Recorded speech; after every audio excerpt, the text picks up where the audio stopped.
میں معذرت کے ساتھ عرض کروں گا اگر کسی کے جذبات کو ٹھیس پہنچے، آپ شیخ عبد القادر جیلانی رحمۃ اللہ علیہ کو نہیں پکار سکتے، محمد رسول اللہ کو نہیں پکار سکتے،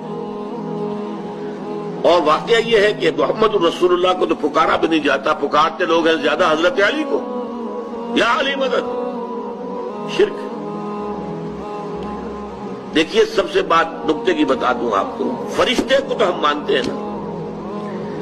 حضرت شیخ عبد القادر جیلانی رحمۃ اللہ علیہ کی روح ہے یا نہیں ہے، سنتی ہے نہیں ہے، حاضر ہے کہ نہیں ہے، ناظر ہے کہ نہیں ہے، 100 اختلاف ہو جائیں گے، اختلافات کی تو گنجائش ہے نا۔ فرشتہ ہے یا نہیں ہے، وہ تو فرشتہ تو ہے، آپ کے دونوں کندھوں پہ بیٹھا ہوا ہے، کرامن کاتبین ہے کہ نہیں ہے، یرسل علیکم حفظہ، آپ کے جو باڈی گارڈ اللہ فرشتہ نہیں بھیجتا، لیکن آپ فرشتے سے بھی نہیں کہہ سکتے کہ میرا یہ کام کرو۔ فرشتے کے وجود پہ تو کوئی شک نہیں ہے، یا جبرائیل میرا یہ کام کرو، قطعاً نہیں، غلط، شرک۔